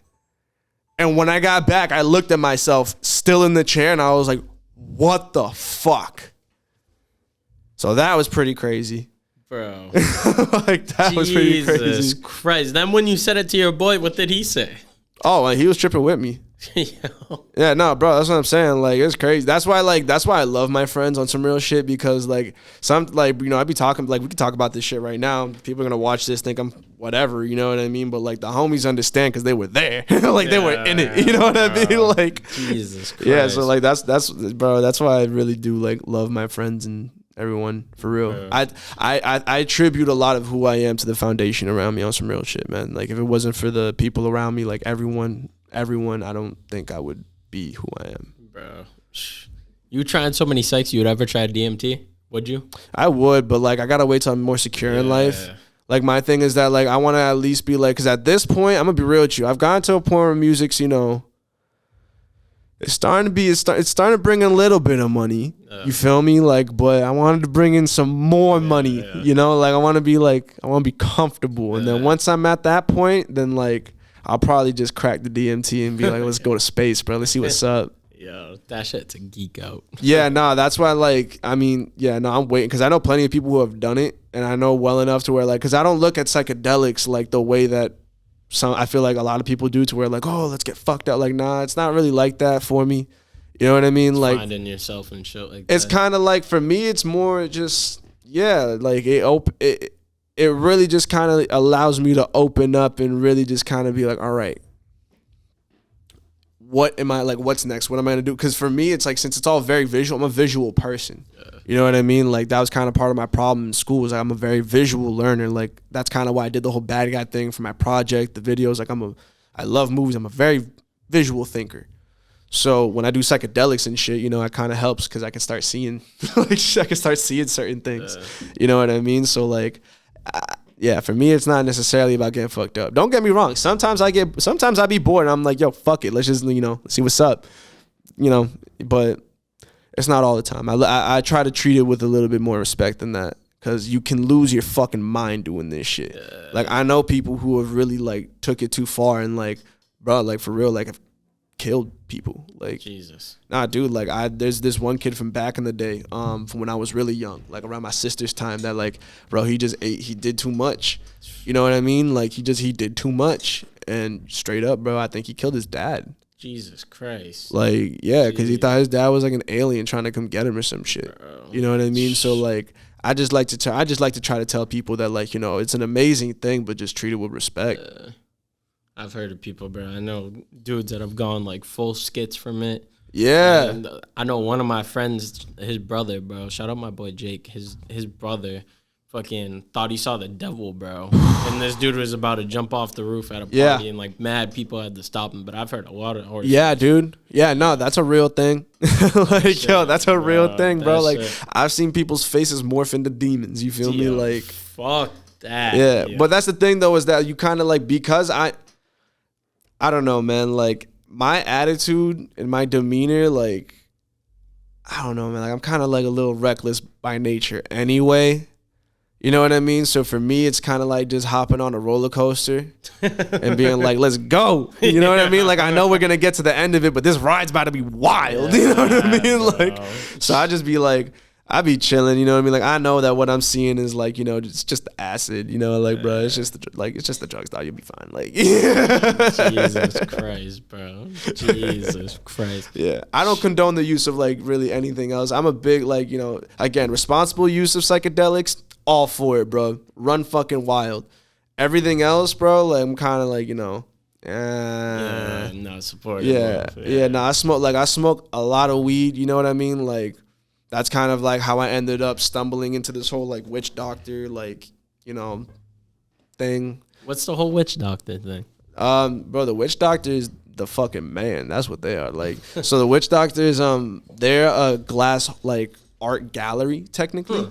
But they're like the illest smoke shop ever, bro. Oh, you like, shot a video there. That's why I shot the smoke video. Yeah. Nah, bro. So like, those are the homies over there, man. Like, they're awesome. So like, we're working on a few things too, like, you know, kind of aimed towards the hip hop direction as well. You know what I mean? So we got some dope shit coming up with the Witch Doctor soon. I'm really excited for it.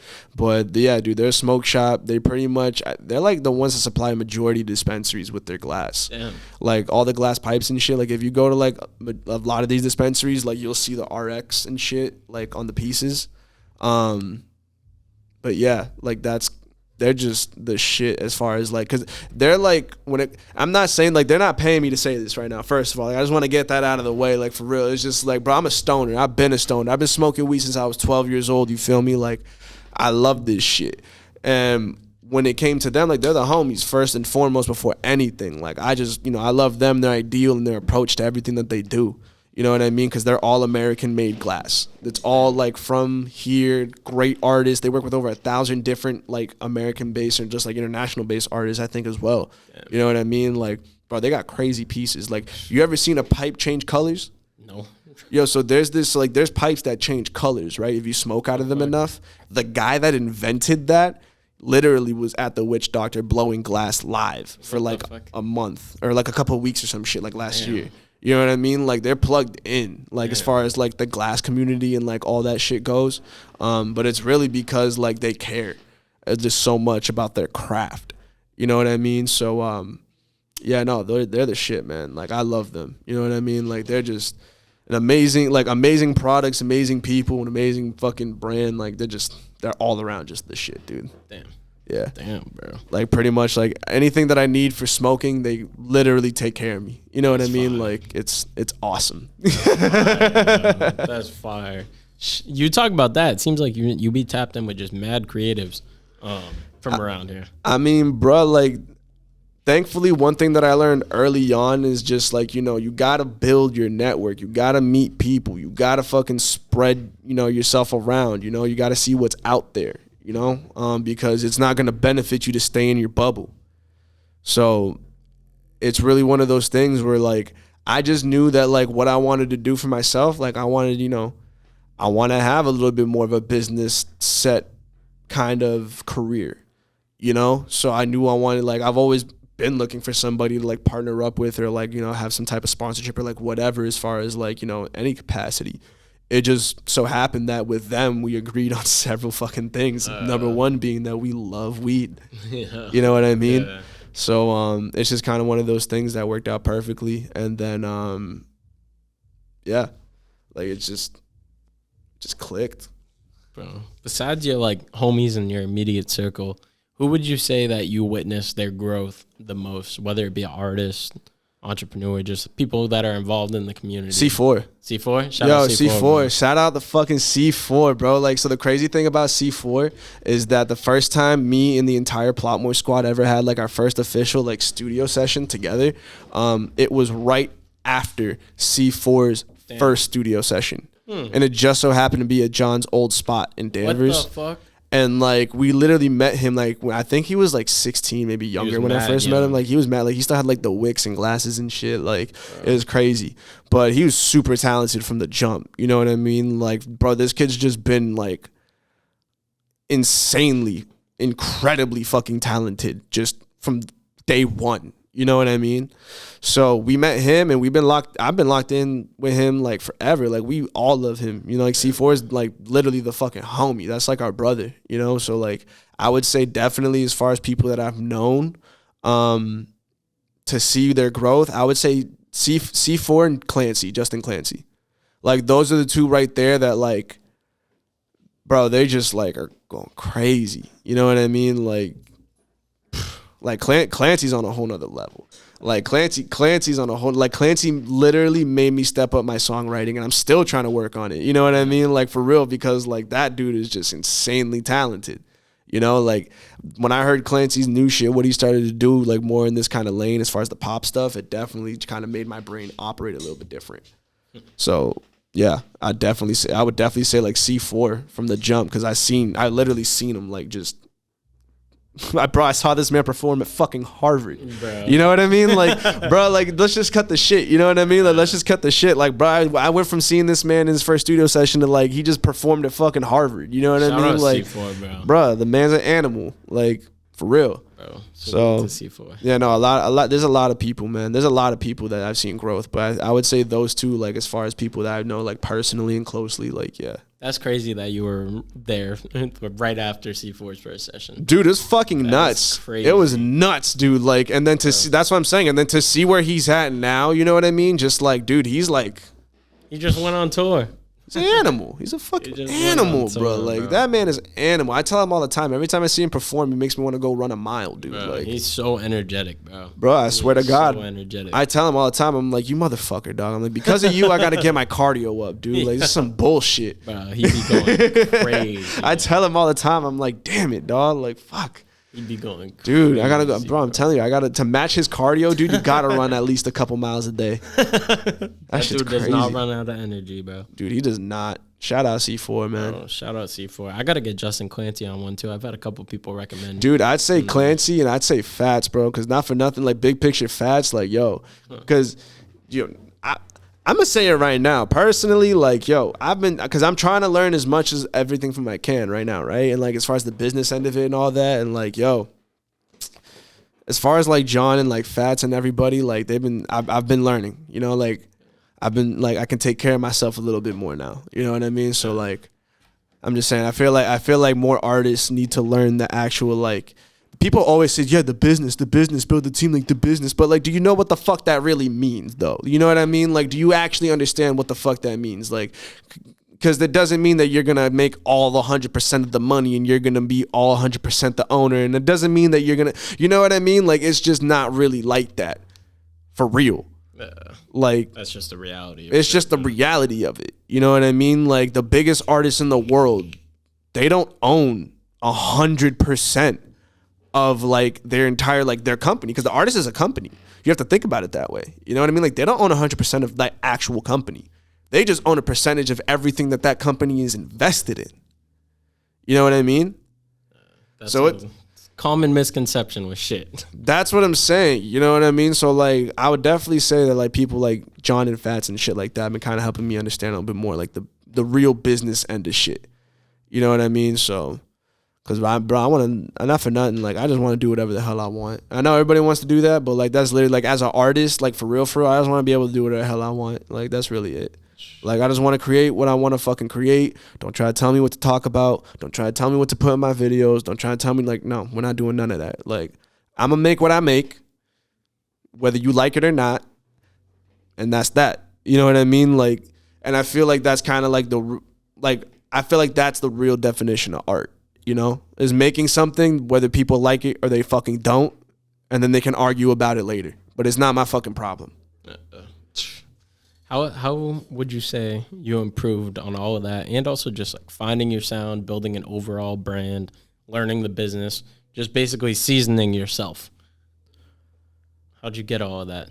Obviously time, but honestly, dude, I really gotta attribute this. Like, a lot of it was, you know, I had examples of a lot of different trajectories of what life could be.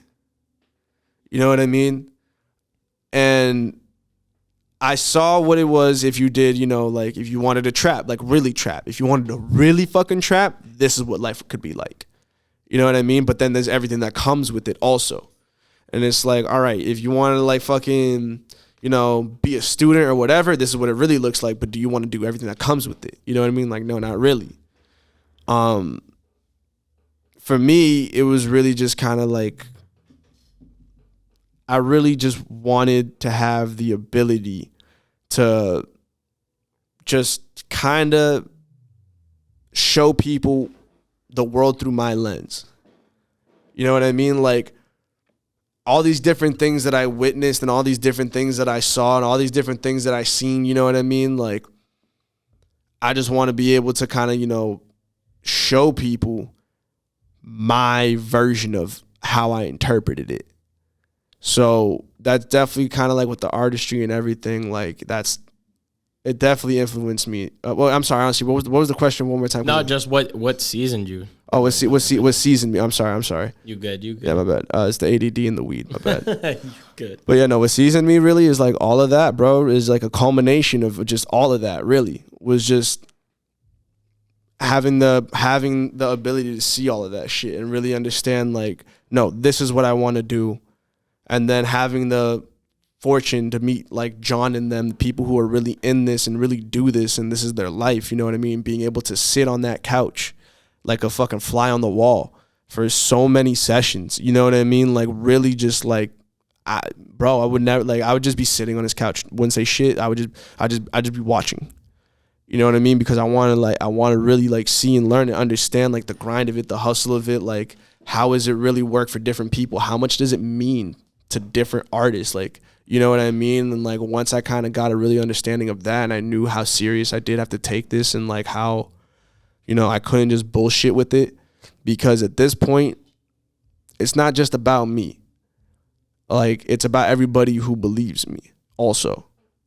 So it's kind of, when it came, that's kind of like all that shit really just kind of, it really just kind of developed my mindset to where I'm like, all right, I gotta do whatever I'm gonna do, but to the highest capability possible that I can. And as long as I do that, I'm pretty confident that I can make something that's, you know, good.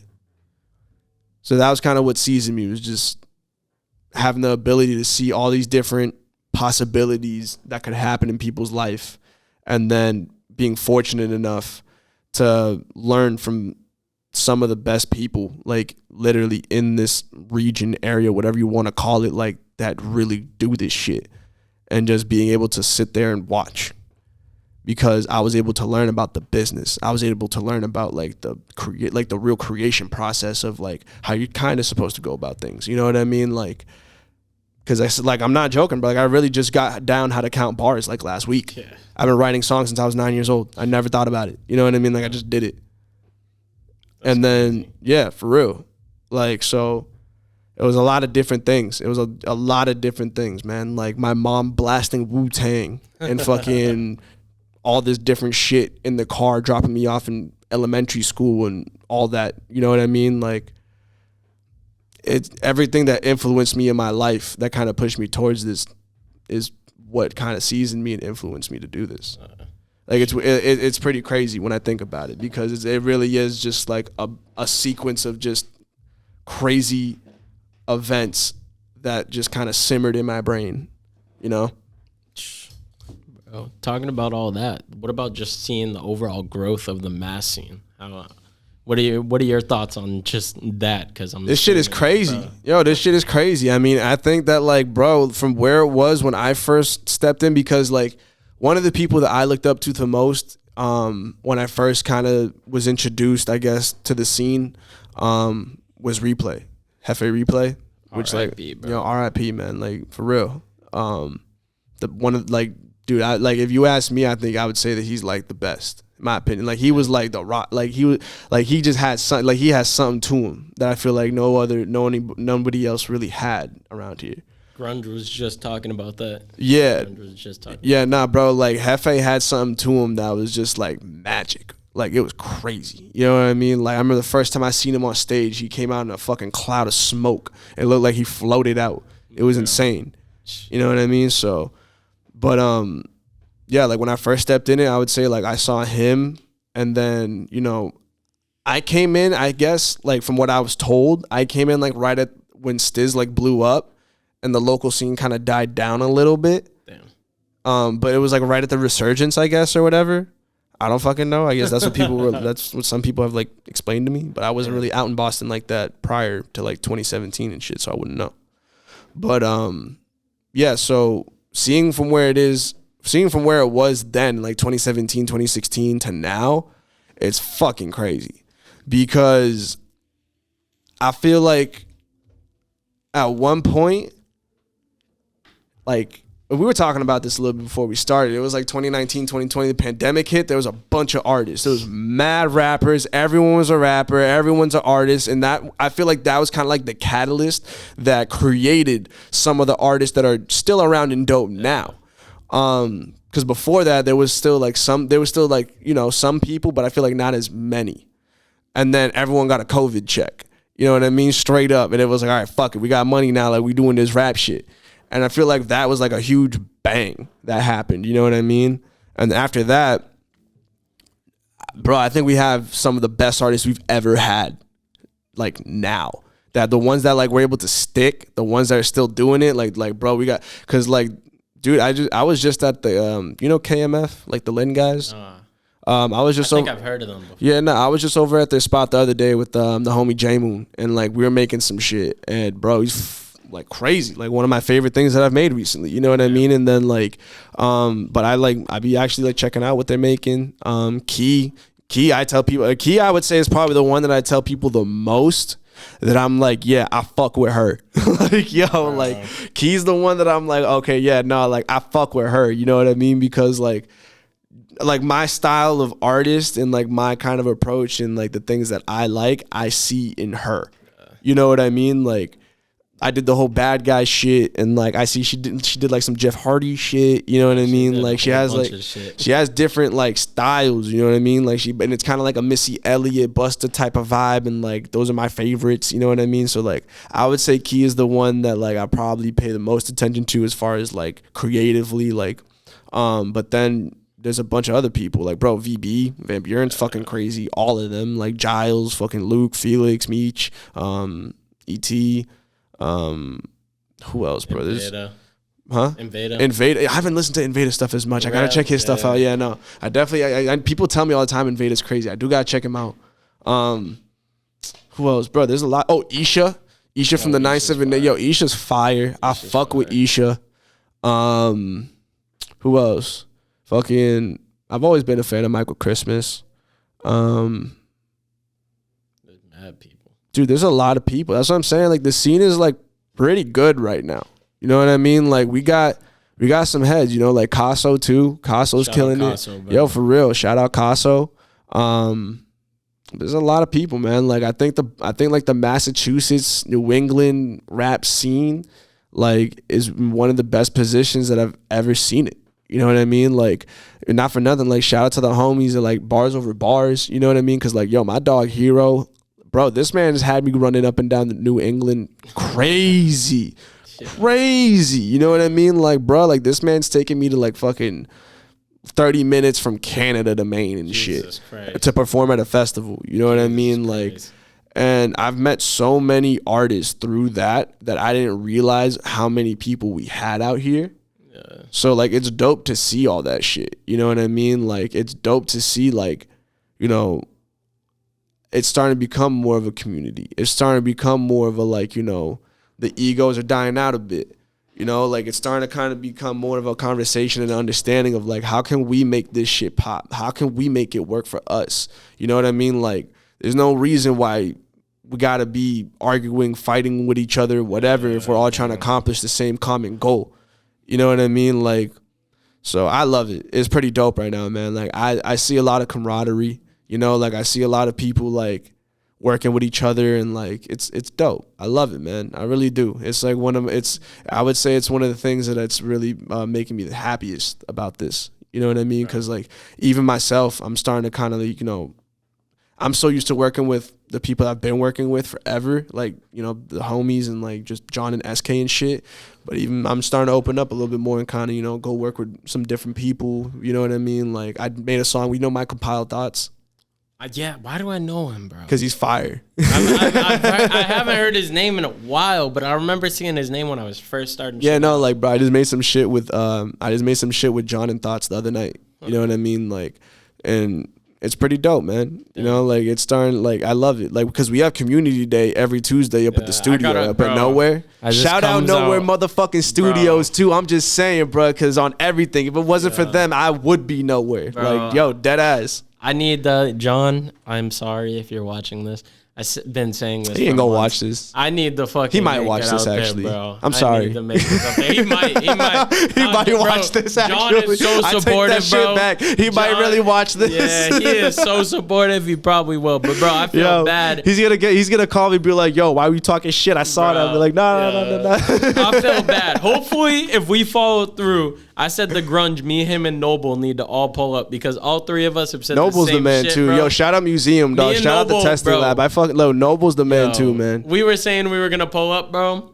And both of us are like, dude, we've been saying this for like 6 months, a year now. We're like, yo, we gotta pull up there. Nah, man, it's come just through. so out the way because we're all over here. Nah, I know, man. Come through. I think, you know, Miles. Yeah, Miles Carter. Yeah. Miles was just up there a couple weeks ago. We got a few people coming through. You know, but hey, man, fuck it, just you know, make the trip every Tuesday. We're there, man. Doesn't matter. Pull up, bro. I gotta pull up to that shit. I want to ask you though, because I love asking people. Or I haven't really asked people this that much, but everybody ends up saying it. It's cracking. Being from the North Shore and then having to come to Boston, do you feel like you had to sort of gain people's respect? Because now I feel like it's not like that. But from the era you came in, from what I heard. Yes, dog, absolutely. No, dude, for sure. Are you kidding me? Because like the North Shore, and I get it. I understand why this like Boston, South Shore, whatever, kind of has like this thing. I do. It's because like there's it's so crazy how different they are.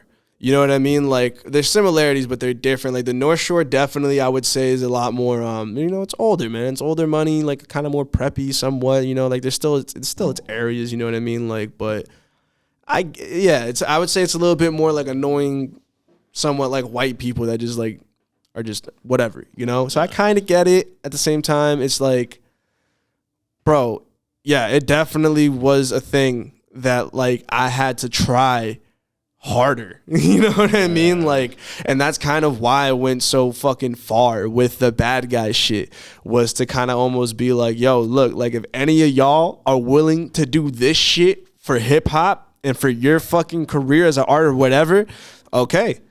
But if not, what else can you really tell me?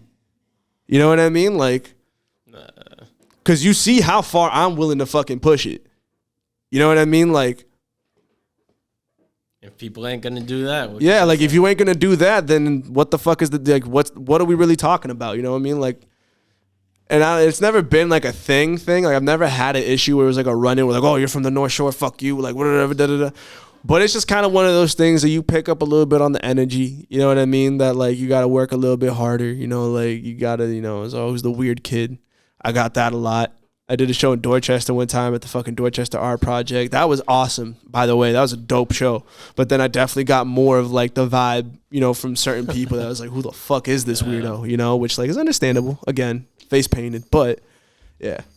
Bro. It's definitely, it's not like an aggressive thing to where like, you know, they're going to like shun you if you're from the North Shore at all. It's not like that whatsoever. But I think if you're from the North Shore, you do have to kind of, you know, prove that you want it a little more, you know, put some work in, like really show people that like you're not just doing this to like for some gimmick, or like you're not doing this to like just go viral. You know what I mean? Like that's why like I really try, like I'm a rapper, but like I do a lot of things. Trust me, man, like I do a lot of shit, but like I'm a rapper at the end of the day, bro. Like I'm an artist. That's what I am. That's like what I'm trying to do. You feel me? So I feel like it's just one of those things that if you're from the North Shore, you just got to really move like that. Like, don't try to just make a song and then make a stupid fucking video for you to go viral so that you can go viral so that you get a bunch of attention and then you become a content creator or like whatever the fuck. You know what I mean? Which, I don't know. Like, I feel like if you really want it that bad, I feel like you do have to, if you're from up there, I feel like you do have to kind of like, you know, prove that you want it that bad. I mean, not for nothing, like, yo, because Token's from around the same area as me. You know what I mean? And that, bro, that motherfucker can rap. Like, he will really out-rap your friend that you say is nicer than everybody. You know what I mean? Like, he's really like that. You know what I mean? Like, this man's got bars off that. Like, he's crazy. And he did a bunch of competitions and beat grown men. Like, grown men when he was a fucking child. You know what I mean? And then, like, you know, clearly his career went the way that it's going now. And it's, you know, people respect him because they're like, yeah, no, like he can really fucking rap. Like he's not just like some white boy that like decided like, oh yeah, let me do this with my Christmas money, whatever. Like, nah, he's really like that. Wow. Shout out Token. I gotta get him on one too. Yeah, Token would be a fire one. I gotta get him on one. What's your day to day like though? We're coming up on the end. I don't even know if you realize, but with the clip before, we're at like an hour 40 already. That's straight, man. So my day to day lately, man, is like shit.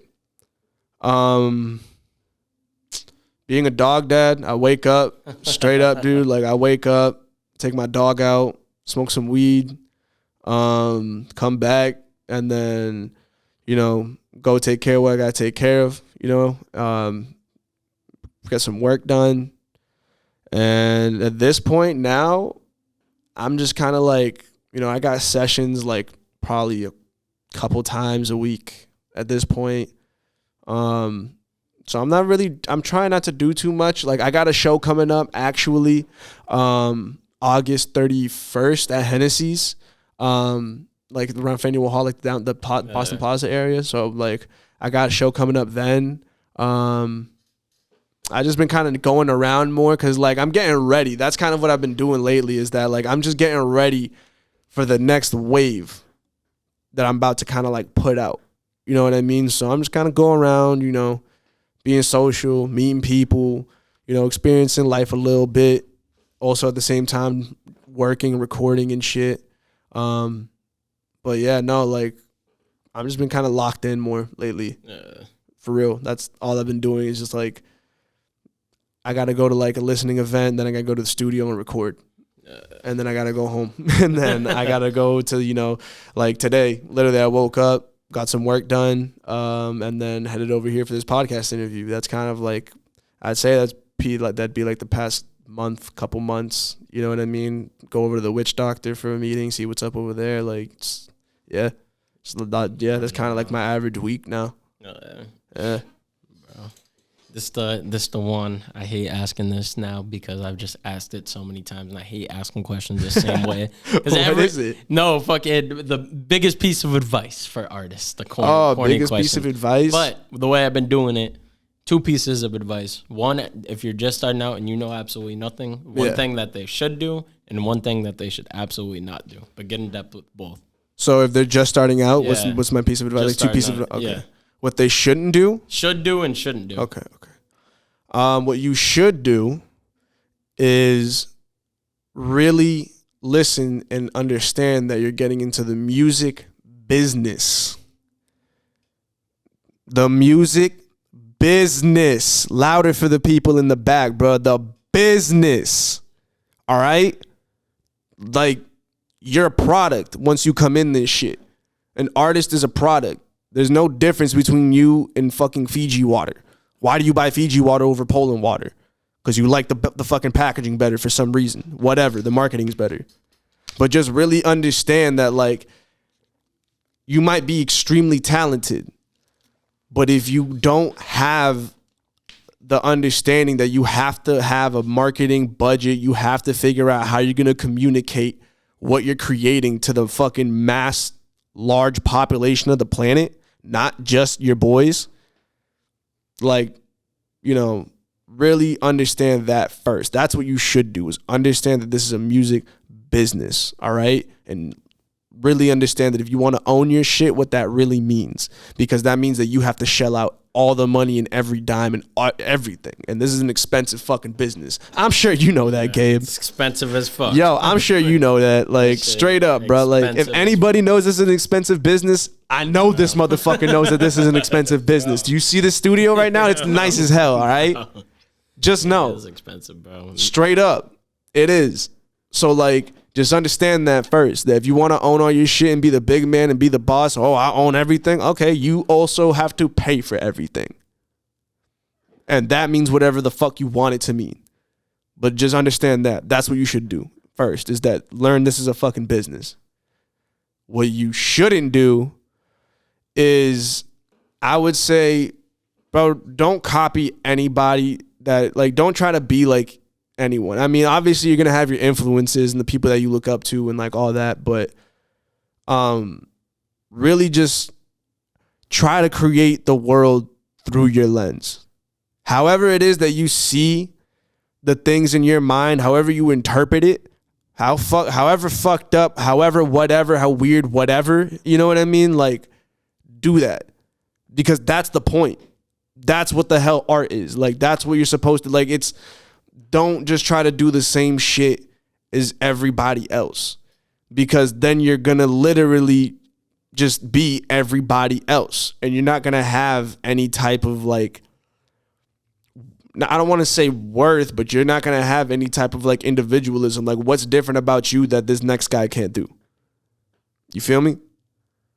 So I would say that would be, like, what you shouldn't do. Like, don't try to mimic anybody else. Like, don't try to be the next fucking Uzi. Don't try to be the next Pump. Don't try to be the next fucking Ken Carson. Don't try to be the next Playboy Cardi. You know what I mean? Like, obviously take influence from the people who inspire you, but, like, find a way to, like, show the world how you see it in your mind, because that's the shit that's going to really stand out. And that's the shit that people are going to see and be like, damn, I've never thought of it like that.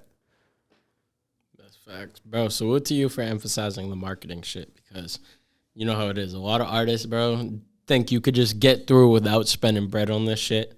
It's just the reality of it. Bro. Like, music is so, bro, like, it's sad, but it's just the reality, bro. Dude. Like, this shit is so expensive. Bro, oh my God. Expensive. I'm going to tell you right now, I learned the hard way because of my project. It's heavily marketing influenced. You know what I mean? Because of the whole bad guy thing and all that. Like, yeah, there was a lot that went behind that shit. So it helped me. It was like a fucking crash course. I'll tell you that right now. I hit every pole and tree on that fucking lane. Yo, but, like, it helped me understand more, like, all right, marketing, if you can really get a foot in hold and understand that, then you can kind of almost like, you can work at an easier pace, I want to say. Because there's a lot of people that just are throwing shit out there hoping it sticks. But like it works better if you aim it. You know what I mean? 1,000%. Bro. Yeah. 1,000%. You need direction. Yeah. You need direction, bro. Even in general, too, one thing people don't want to talk about all the time, it's not like fucking you're going spending, say, I don't know, however many thousands or hundreds of dollars on a project, and you're going to get that back right away. You're not getting that back. Yo, bro, like, and that's why, like, again, that's why I say, like, my life, the way that it went for real, the people that I was around and learned from and the things that I've seen and witnessed helped me. It was all a culmination of the things that seasoned and got me ready to be the position and the person that I am today, because from an early age, I was around a lot of entrepreneurs. You know what I mean? From an early age, I was around a lot of people that helped me understand, you know, you're going to put this much money in, and at a certain point, if you do it right, you'll see this much money back. You know what I mean? But it's not going to be right now or tomorrow. Yeah.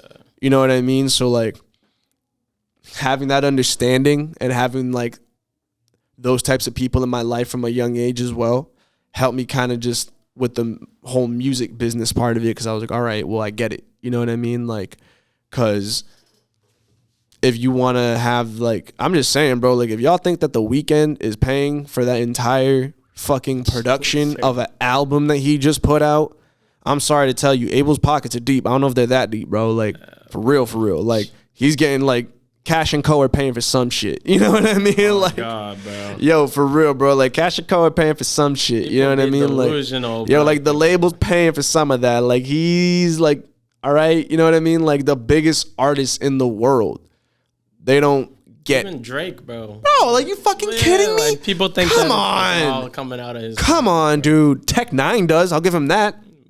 Straight up. But also, you see the level that Tech 9 is on compared to someone like Drake. That's what I'm saying. That's the reality of it. There's limitations without giving up some form of ownership. That's the reality of it. That's exactly why I use Tech 9. Because Tech 9 probably makes more money than Drake, I want to say. For real. As far as take home, as much like Tech 9, I want to say probably gets a larger percentage of all the money than Drake does. Yeah. But I would argue that more people probably think that Drake's richer than Tech 9. Yeah. Or he takes home more. Yeah, you know what I mean? He probably does take home more, but it's with the level thing. Like, Tech 9 can't get to the level where he's getting the fucking, I don't know, however many $1 million take home from the show. Like, Tech 9's not going on a fucking world tour. Yeah. You know what I mean? With like 21 Savage and like and all this crazy sold out everywhere. Like insane tickets stage production for $2,000. Yeah, you know what I mean? Like, he's not doing that, but he's probably selling out, you know, like fucking the House of Blues or some shit like that wherever he goes, and he's keeping more of that money. But you're right, it's not to the larger scale that a Drake would be on. You know what I mean? Like, so it's kind of like you got to really understand what level position do you want to be at and held to. You know what I mean? Because you got to really understand the business in order for you to get there. Because if you think you're going to own all of it, I mean, shit, dude. I mean, if you're Young Dolph and you really got it like that, bro, word. You know what I mean? Like, yo, straight up. Like, if you really got that, then okay, word. But, like, the biggest artists in the planet don't. Yeah. Like, it's delusion, bro. Yeah, dude. So that's what I'm saying. Like, I'm kind of starting to understand more, like, recently, like, dude, I'm not saying that I'm going to give anything up at all. You know what I mean? Like, whatsoever. But, like, yeah, man, like, look, I know I have the ability and capability to, like, do all this other shit on the side, the business ends of things and shit like that, but, like, I just want to chill. Like, bro, not even that I just want to chill. I'm not saying that. I just want to create. Yeah. You know what I mean? Like, bro, like, I just want, like, let me create and fucking do this. You know what I mean? And then once I come up with this big idea, like, I understand why people get, like, go to labels or whatever the fuck, because it's like, all right, I got this huge idea. I know it's going to work, and now I need the fucking loan. Yeah. Bro. Straight up, bro. You know what I mean? Like, now I need the loan. Bro. If anyone's watched this far, if you take away anything, pay attention to the business side of shit, especially if you're a fucking artist, bro. Hey, man, I'm just saying, like, for real. And again, it just depends on what you want to be, but just try to understand that this is the music business, And at the end of the day, you might be nice, but nobody gives a fuck. Bro, on to the last, bro. What's your goals for the next year? 365 days from now, where you see yourself? And what are some things? Yo, so I gotta say, like, right now, at this moment in my life, I got some of the craziest shit ever happening in my life right now, dude. So, like, the next year of my life, the next 365 days, man, if I like to think that if I handle it properly, that it's gonna be pretty fucking dope. You know what I mean? Like, cause I got a couple things that I'm working on. You know, again, I don't want to speak on them yet, just cause, you know, fucking knocking on wood. Yeah, nah, dude, for real. Like, I don't want to speak on them yet, but, you know, I got a couple projects and things lined up that hopefully they go through. It'll be pretty dope. And then hopefully just, you know, I just want to be able to be creating full time, nonstop. You know what I mean? By this time next year, like, that's all I want to do, bro. Like, I'm at the point now where, like, bro, just let me rap. You know, like, let me come up with the next project idea. Let me think of, like, the next fucking marketing plan or some shit. You know, like, but that's kind of how my brain is just really operating now. Is just like full force with this shit. Bro, salute to you. Thank you for coming on the show, bro. Yo, thank you for having me, man. And I'm so sorry that Missy bit your cord, bro. It's okay. It's probably like a that's the first time that shit ever happened. Don't worry about it, bro. It's all Gucci. It's all Gucci. As long as it wasn't that light cord, because that would have been a problem. Oh, dude, I probably just would have gone to the bathroom, never came back. Yeah. Thank you for coming on the show, though. Thank you for taking time. Thank you for having me, bro. Bro. For real. Yo, tag yourself on your Instagram. Oh yeah, wait, hold up. Check me out at Instagram, DatBoyGroovy. Also on all streaming platforms, Isaac Groove, ISAACGROOVE. Everybody Loves the Bad Guy out now on all platforms. I got some new shit dropping soon. Smoke's out now. And yeah, man, plot. Bro, let's go. Appreciate everybody that's watching it. Appreciate you for coming on the show. Appreciate y'all. If you motherfuckers made it this far, y'all know the drill. Smash that you fucking real as like fuck. button. Yeah, you real as fuck. Appreciate the fuck out of you. But if you watch this whole video and you didn't click the like button, I do not know what you're doing. So I hate you. You're a piece of shit. Yeah, you better click that fucking like button. But this has been episode 74. Next episode, we got King Bricks. So, yeah, we'll see you guys soon. Also, too, by the time this episode comes out, I'm pretty sure our album will be out. So, let's go. Stream that fucking album. If it is, I'm going to put the link in the description. But Purple World, episode 74, we out this bitch. Yeah, I feel more comfort through the darkness now.